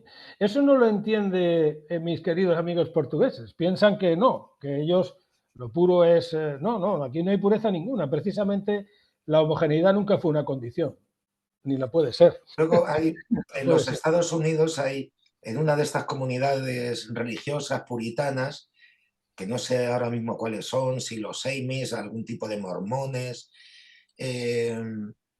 ellos dicen que hablan alemán de Virginia, esta comunidad, alemán de Virginia. Los Amish, dices, o... Sí, no sé si son Amish o son otra comunidad de estos puritanos, ¿no? Entonces, que llegaron a finales del siglo XVII y es una comunidad muy cerrada y ellos hablan el alemán que se hablaba en Alemania cuando ellos salieron de Alemania. Pero ese alemán con el alemán de ahora pues difiere bastante. Claro. Difiere bastante más que el español que se habla en cualquiera de nuestros países entre sí. Y ellos lo llaman alemán de Virginia. Y todos los que no son ellos los llaman ingleses. O sea, aunque sea de un emigrante gallego cerca de Virginia, pues también es inglés, ¿no? O sea, si no son ellos, son ingleses. Oye, sin ánimo de imponer un quiebro, ¿qué pasa con las armas? eso iba a entrar Ya ya, que, porque ya, que además, ya que estábamos hablando de charolas, claro, ¿qué pasa con las quería armas? entrar ahí ya porque llevamos ya un ratito. Yo estoy encantado, ¿eh? Yo no me Claro, quiero yo ir, ¿eh? también. Entonces, las armas. Estados Unidos se queja de que las drogas se producen en México. Sudamérica, en México, en Colombia, o en Perú, en Ecuador, donde sea, y convierte en adictos a sus ciudadanos. Pero estos cárteles de la droga pues también tienen unas armas. Entonces, la respuesta de estos países, pues sí, pero es que nosotros fabricamos la droga, pero las armas sofisticadas que poseen los cárteles las fabrican ustedes, ¿no? No sé si esto es así, Fulgencio, o qué pasa Sí, con esto. Si sí. las armas se fabrican, las armas se venden y luego hay A ver, tráfico.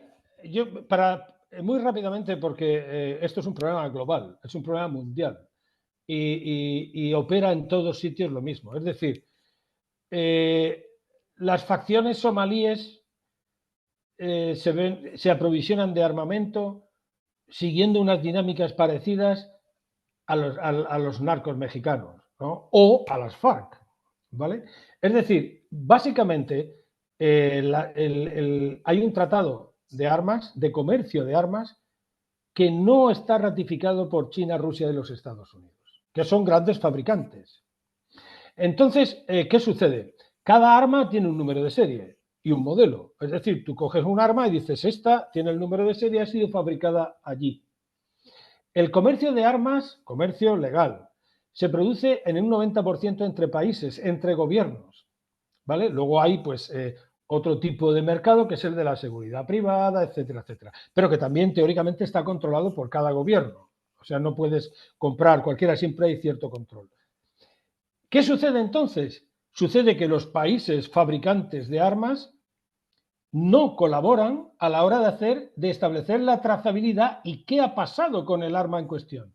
O sea, la Policía Federal o la Guardia Nacional, que ahora tenemos una Guardia Nacional en México, pues requisa un alijo de armas.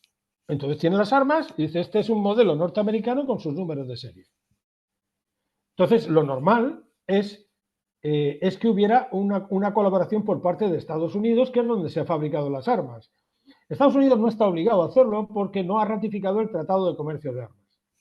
Pero es que tampoco lo hace. Es decir, se puede ver la trazabilidad y qué ha pasado si el lugar donde está el fabricante colabora. Y dice, no, este número de serie salió de allí. Y resulta que fue una compra-venta al gobierno X y terminó en manos de Y. ¿Cómo terminó en manos de Y? ¿Eso se puede hacer? Claro que se puede hacer. O sea, yo he visto una AK-47, que tiene fabricación china también, que se le pudo seguir la trazabilidad desde Bielorrusia. Y terminó en un DOU, en un pesquero típico del Índico, pues siendo traficado, que iría a Yemen, porque en Yemen la cultura de las armas está muy extendida y todos los padres de familia tienen un arma. Aparte de que estén en guerra, pero todos los padres de familia tienen un arma. Entonces, si se sigue la trazabilidad, pues llegó hasta Bielorrusia. Pero antes, bueno, antes vino en un carguero chino. Pero no vaya usted a preguntar a China este AK-47 cómo ha terminado allí, cómo ha terminado en Bielorrusia, a quién se lo vendió y por qué de ahí salió y se convirtió en tráfico. Claro. Y ya dejó de ser comercio. Eso es lo que sucede con las armas en México. Es exactamente lo que sucede, porque esas armas no se fabrican en México, pero se fabrican en Estados Unidos. Ese es el punto primero. El segundo es el sistema aduanero de México. O sea, el sistema de que la frontera mexicana es muy permeable. Es decir, que pasan, es un coladero, como podemos decir. También es un coladero la frontera entre Ecuador, por otro tipo de orografía, ¿no? Entre Ecuador y Colombia, entre Colombia y Venezuela, porque es una zona selvática, ahí no hay accesos, los narcos hacen sus propios puentes, ¿no? Construyen con sus ingenieros sus puentes. Es decir, es complicado la porosidad que se dice en inglés, ¿no? de la frontera. Y es evidente que la frontera entre Estados Unidos y México es muy porosa. Sea en superficies, sea subterránea, es muy porosa. Y pasan sustancias sujetas a fiscalización, como le llamarían los oficiales, hacia el norte y pasa armamento hacia el sur. Y pasa también vía aérea. O sea que es que no solamente. Y puede pasar, y de hecho pasa, en tráfico de contenedores. Luego, eso es un problema en el que tiene un doble nivel, por lo menos. Uno es la colaboración de donde está el fabricante, que es nula, ¿no? Y otro es el sistema aduanero mexicano. Sí, cuando vienes de Arizona a Sonora, en Nogales, por ejemplo, solamente hay un aviso, ¿no? O sea, estás en Nogales, Arizona, y antes de cruzar la frontera dice, las armas son ilegales en México, ¿no? Entonces, como que, bueno, y ahí tú sabes qué haces, ¿no? Claro. Y no sabes el número. En México tenemos un sistema medio absurdo, donde hay un semáforo, ¿no? O sea, entonces si te toca semáforo en rojo, te va a revisar el agente aduanal. Si te toca semáforo en verde, que es lo más común, pasan y pasan y pasan carros sin que los revisen, ¿no? A fin de cuentas, bueno, lo que se dice, ¿no? Es que están coludidos, ¿no? Por un lado, y por otro lado, pues incluso alguna persona que se le ofrezca cierta cantidad de dinero, decir, no, mira, no te van a revisar al entrar a México, y si te revisan, les das, no, o sea, si hay traficantes independientes o gente que por desesperación o por obtener un dinero extra hace eso, pues eso se puede hacer en la frontera, ¿no?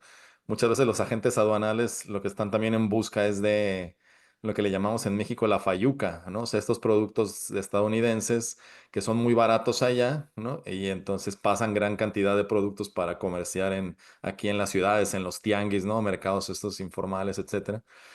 Y es lo mismo, ¿no? O sea, la gente que se dedica a la fayuca, que se le dice, ¿no? Es decir, a este comercio informal que no paga aranceles directamente, pues es ya sabe que a veces tiene que, ¿no? Dar lo que se llama aquí en México una mordida, ¿verdad? A la gente aduanal, o sea, un pago para que se haga de la vista gorda y pase su mercancía. Algo similar pudiera pasar con las armas también, ¿no? Que pueden ser de calibres pequeños hasta de alto calibre, ¿no? Sí, con las armas además no solamente van por vía carretera, ¿eh? Evidentemente entran en contenedores, por puertos grandes, donde se mueven miles de contenedores cada semana, es decir, es complicado. Es algo complicado, pero que hay que hacer un esfuerzo, hay que hacer un esfuerzo, y el esfuerzo no solo lo tiene que hacer, claro, Estados Unidos tiene que hacer el esfuerzo siempre, porque alijo siempre va a haber. O sea, si hay un alijo, hay armas y hay número de serie. Entonces, puede haber una investigación y puede ver la trazabilidad y dónde ha sucedido el paso de la vía legal a la vía ilegal. Porque de la fábrica salió legalmente. Y si no salió legalmente de la fábrica, pues ya tienes el problema, ya tienes el culpable. Sí, Es, claro. es difícil que salga ilegalmente de la fábrica. Ujú. Es difícil, porque los controles nacionales deben de existir, ¿no? Usted Sí, tiene... y en México, el único que tiene fábrica de armas es el ejército, la Sedena, ¿no? Secretaría de Defensa Nacional.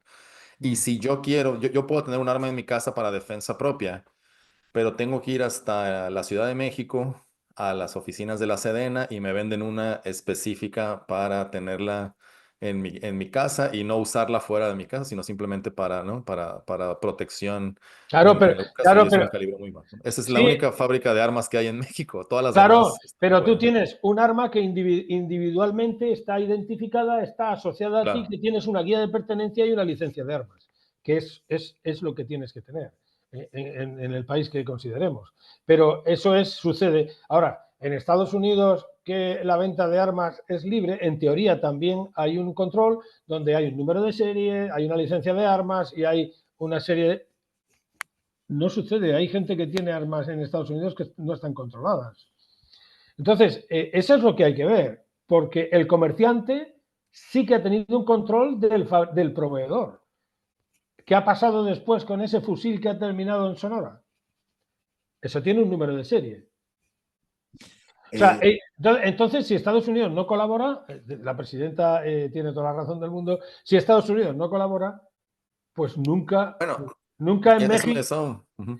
nunca en México se va a poder desmantelar eso. Y eso es un problema ¿Qué que se genera. posibilidades tiene la señora Sheinbaum de presionar a Donald Trump? Oye, mira, pues si tú no me ayudas con el tráfico de armas, poco te puedo ayudar con con la entrada de fentanilo o de cocaína o de lo que sea, puesto que tendría que tener un Hombre, policía. el margen es escaso y además la diferencia, la correlación de fuerzas es la que es. Es decir, el margen es escaso, lamentablemente, para el gobierno mexicano y la correlación de fuerzas está totalmente desequilibrada, porque además tienen más elementos de fuerza Estados Unidos que México, porque la dependencia va en un sentido. Entonces, por todo lo que hemos dicho en el programa. Pero sí, lo que hay que decirlo, y hay que decirlo no solo a la presidenta, que parece que lo dice excusándose, no, hay que decirlo en todos los ámbitos, hay que decirlo con conocimiento de causa. ¿Cómo funciona el comercio de armas internacional? ¿Cuál es el tratado que lo regula? ¿Quiénes se han adherido al tratado? ¿Quiénes son los que lo ratifican? ¿Cómo se da la realidad, la praxis en la trazabilidad y qué países no colaboran? Pero es que a nadie se le ocurre, vamos a ver, ¿cómo es posible que haya una guerrilla organizada en Colombia? Pero bueno, ¿y por qué los hutis están armados? Pero, es decir, ¿y por qué Al-Shabaab está armado en Somalia?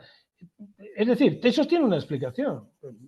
Uno puede investigar, pero hay unos parámetros comunes en todos los casos. Esas armas no las han hecho en Somalia, no las han hecho, o sea, no las han fabricado en Sanaa, no las han hecho en México, no las hacen en Colombia, las FARC no tienen fábrica de armas.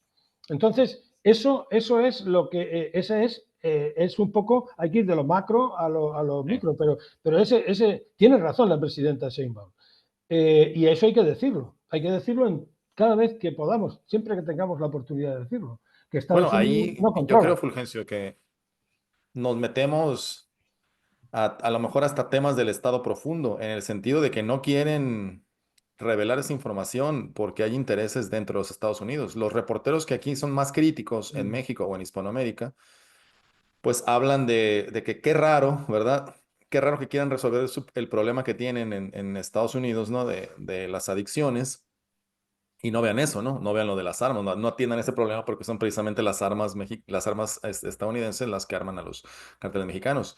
Y punto número dos, dicen también, qué raro que siempre se hable del cártel de Sinaloa, del cártel de Jalisco Nueva Generación, ¿no? La familia michoacana, pero, y seguramente hay un cártel en California, seguramente está el cártel de Chicago, seguramente, sabes, está el cártel de Texas, ¿no? Claro. Y eso, ¿dónde está? O sea, ahí hay todo así como sucede en México, que todas las autoridades están involucradas en ese problema, también debe ser lo mismo allá, solo que allá cuidan esa información. Ahora, uno pensaría, ¿verdad?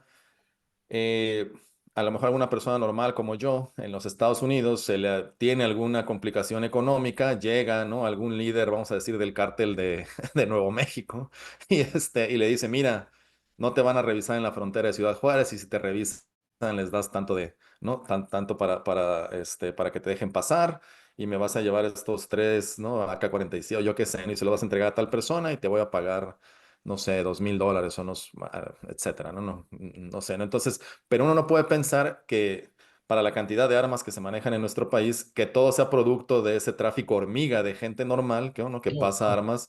O sea, realmente hay grandes volúmenes Sí, sí, y esos a veces son los que capturan, ¿no? Lo mismo con la droga en México. O sea, eso sucede aquí, ¿no? Ha habido casos donde, pues, efectivamente alguien tiene una complicación económica, vive una vida normal, se le acerca alguien con esta propuesta y son a veces los que capturan y los que salen en las noticias, ¿verdad? Cuando los que exportan grandes cantidades tienen toda una red, ¿no? de contactos en la mafia, en los gobiernos, que permiten que grandes volúmenes de drogas sean exportados de aquí para allá y grandes volúmenes de armas sean exportados de allá para acá, ¿no? O sea, Yo- ahí también hay muchas zonas oscuras en todo este tráfico que si se empiezan a revelar van a caer grandes, grandes personajes de la política de ambos lados bueno, y es que de la frontera, ¿eh? todas las armas que entran en México no entran directamente de Estados Unidos, aunque sean armamento estadounidense, fabricado en Estados Unidos. Es decir, pensemos en la cantidad de armamento que Estados Unidos le ha mandado a Ucrania. O sea, es decir, todo el armamento está controlado en Ucrania por su número de serie y a las personas que se lo dan. Hombre, eso no es realista en absoluto. O sea, hay un tráfico de armas a partir de las armas que se le han mandado a Ucrania. Y eso sale en contenedores. Es decir, yo creo que la importación ilegal, el tráfico de armas en México, no entra por la frontera en coches, en vehículos, en carros. Eso entra por los grandes puertos en contenedores en cantidades importantes. Y que, bueno, pues que las autoridades pues estarán haciendo un análisis de inteligencia, viendo algunos indicadores que digan este tiene mayor probabilidad. Todos los contenedores no se pueden ver, ya os lo digo yo. Todos los contenedores no se pueden ver. No, he estado trabajando en una terminal de contenedores que mueve 9 millones de contenedores al año. Si tú miras todos los contenedores, colapsa el puerto. Entonces, eso es así. Entonces tienes que tener muchos sistemas de inteligencia de maneras que hagan una serie de filtros y que en una serie de indicadores puedas controlar. Pero bueno, puedo decirte que hay puertos en Europa importantes que miran el 2% del total. El 2% del total. Eso es muy difícil. Yo no creo que el armamento estadounidense entre en México todo por las fronteras terrestres. No lo creo. Yo creo que entrará mucho vía marítima. Y Sí, que a lo incluso mejor. a mí se me hace como Y una no forma viene. de simulación, ¿no? No, y no viene directo, ¿eh? O sea, quiere decir, en la larga marcha de la cocaína, bueno, yo tengo conocimiento de un cargamento de cocaína que vino a Europa vía Australia, saliendo de Ecuador. Es decir, los contenedores, la mayor parte de los contenedores que se descargan en los puertos es lo que se conoce como transbordo. En el puerto de Algeciras eso puede ser el 70% de los contenedores que ves allí. Entonces, un contenedor tiene un número y tiene una trayectoria. Tú puedes mandar un contenedor que venga del sureste asiático y que se descargue en un puerto en Tánger aquí o en Algeciras y que termine en Amberes. Eso hace que el tráfico de armas y el de drogas sea algo muy complejo y es precisamente las vías más comunes, utilizando medios legales legítimos de comercio internacional. O sea, eso va por ahí. Yo lo que creo es que eso es muy difícil, hay que trabajarlo, hay que combatirlo, que se hace, pero evidentemente los países productores tienen que colaborar y no colaboran. Ese es el problema, ¿no? Y no colaboran. Eso lo sabemos, ¿eh?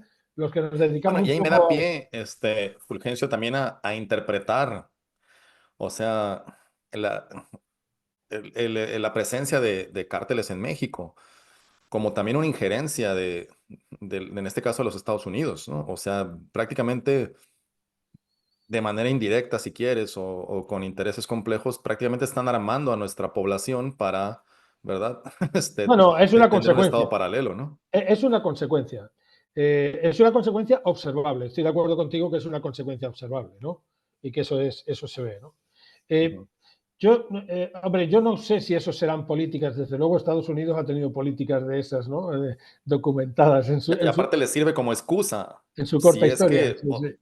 para ahora decir, hay grupos terroristas en México, entonces ahora no indirectamente, sino directamente vamos a atacar México, ¿no? Sí, bueno, yo no veo un ataque sobre México, ¿no? No lo veo.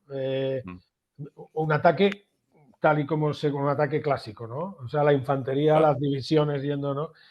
No lo veo ahí, no lo veo eso. O puede haber, yo creo, acciones selectivas. Acciones selectivas. ¿Por qué? Pues porque he de creerme que efectivamente se está correlacionando con la seguridad nacional dentro de una matriz de más cosas. Entonces sí que veo eso, ¿no? Ahora, no sé si exactamente el gobierno de los Estados Unidos lo que hace una política deliberada de desestabilizar México inyectando armas al crimen organizado. No me atrevería a decir esto hoy. Eso lo ha hecho en otros países, es evidente. Pero no me atrevería a decir esto porque al final lo que está haciendo es sufrir también Estados Unidos un problema de seguridad nacional. Lo que tiene que hacer, evidentemente, es, bueno, las drogas son un problema de seguridad nacional para ellos, ¿no? Entonces, al final, lo que tiene que hacer Estados Unidos, y eso hay que decirlo, es que tiene que colaborar en el control y la trazabilidad del armamento. Eso lo tiene que hacer. Y si lo hace, pues esto se resolverá en gran medida, en gran medida. Porque son productores principales, no cabe duda. Pues empezarán a dejar de ser armamento norteamericano, será de otro país. Serán AK-47, ¿no? Serán de otros, ¿no? Oye, hablando de eso, tengo un chisme que se relaciona un poco con esto también, ¿no? Es que uno escucha muchos chismes aquí, ¿no? De lo que la gente dice. En algún momento que di clases en una universidad que tenía un contrato con la Sedena, o sea, con el ejército mexicano, uno de mis alumnos, que era un soldado que había estado en el levantamiento zapatista en el 94, me dijo que incautaron en Veracruz precisamente un buque que traía armamento que iba a Chiapas procedente de Alemania. Eso fue lo que él me dijo. O sea que cuando se metieron al buque y sacaron las armas y lo incautó el ejército, era un barco de procedencia alemana. Sí, No sé si a la... pero de Si sea nuevo, como tú dices, ¿no? Si hizo un no, viaje... pero este, de nuevo tengo que decirte, o sea, es decir, esto lo he estudiado perfectamente en proyectos reales en cuanto al narcotráfico, en, en medios legítimos de transporte. Entonces, a veces no creas que las capacidades de los agentes del orden están muy avanzadas, pero un contenedor puede ir de Estados Unidos a Hamburgo y de Hamburgo a México. O sea, y se le pierde la pista, ¿eh?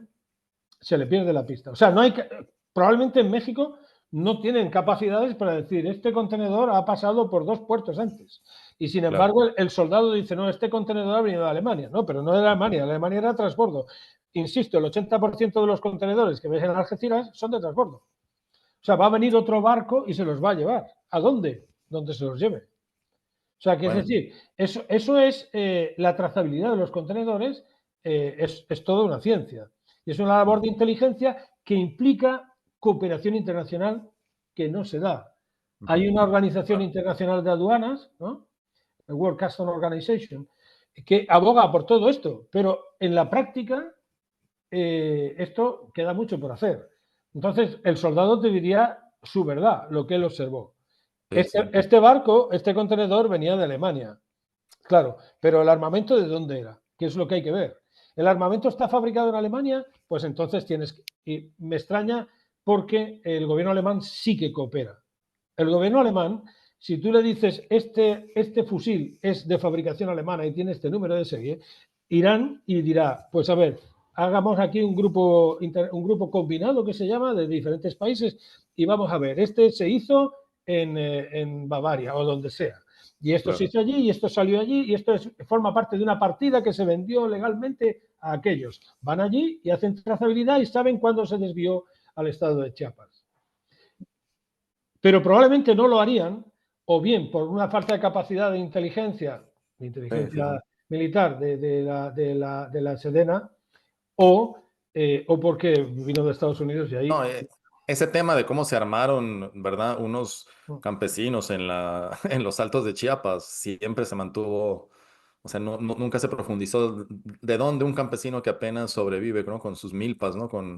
Que apenas pueda tener autosubsistencia y que precisamente lo que estaban exigiendo era que hubiera más servicios de salud, ¿no? Caminos, etcétera.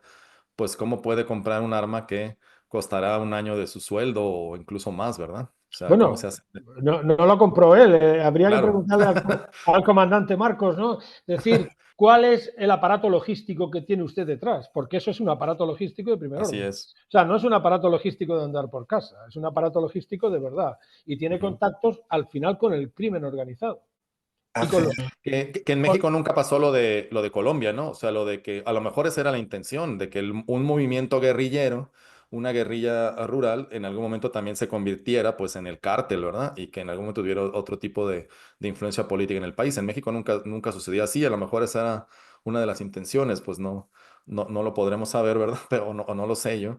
Este, bueno, hace, sí, Hace Es algunos posible. años, recordarás, Fulgencio, que te envié el último discurso del subcomandante Marcos, que no sé si lo recuerdas, es un discurso que dura casi 2 horas, donde es la despedida del subcomandante Marcos. Si lo encuentro, Eric, te lo envío, ¿eh? Vale. Porque Bueno, todo esto se disfraza es muy siempre de una... interesante, muy interesante. Bueno, pero es que todo se disfraza de un halo romántico, ¿no? Del Claro. guerrillero. El Claro, de guerrillero, esto hace ya muchos años, ¿eh? Lo de... entonces es el barbudo o que este que tiene la cara tapada, fuma en pipa, tiene una imagen Sí, literaria. eh, Sí, Se y especula en mi con la... medio académico, en la antropología, fue así como que otra vez la reivindicación del México profundo, o sea, se vio también desde una perspectiva muy romántica desde el indigenismo, Claro, ¿verdad? claro, claro. y lo que Eh, pasa es que ellos nunca estuvieron a favor de la leyenda negra. Ah, Por lo menos, Aparentemente no. no, El subcomandante ten Marcos, en cuenta que justo durante la pandemia iba a haber venido una delegación de, no ya de los insurrectos de Chiapas, pero sí una delegación de los indígenas de Chiapas a reivindicar por toda Europa pacíficamente pues bueno, pues sus peticiones o lo que fuese.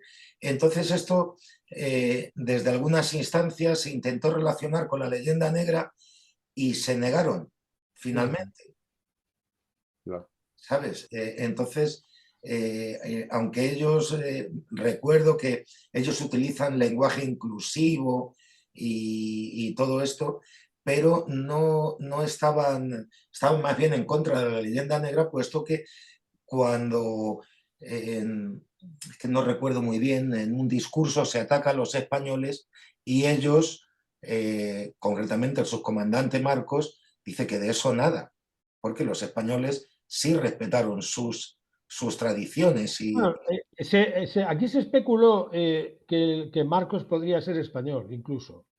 Yo no sé, porque la identidad sigue siendo desconocida, ¿no?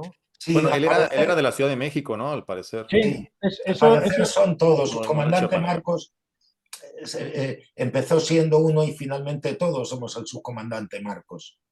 Hasta una señora, una guerrillera, ¿no? Con unas botas catiuscas, ¿no? Entonces, bueno, o sea, pero que al final Eric era mexicano, ¿no? O es lo que se asume como real, ¿no? Ujú. Era mexicano, de la Ciudad de México. Pues, aquí incluso se especuló que no fuera por el acento y no sé qué, en fin, no lo sé. yo La por verdad, otras circunstancias, yo sé que era mexicano. sí, yo para mí era un movimiento revolucionario, ¿no? Que estaban pidiendo cosas, ¿eh? Y todos caíamos en parte en el halo romántico, ¿no? Ujú. Del débil, ¿no? Que lucha contra el poderoso, contra el Estado, ¿no?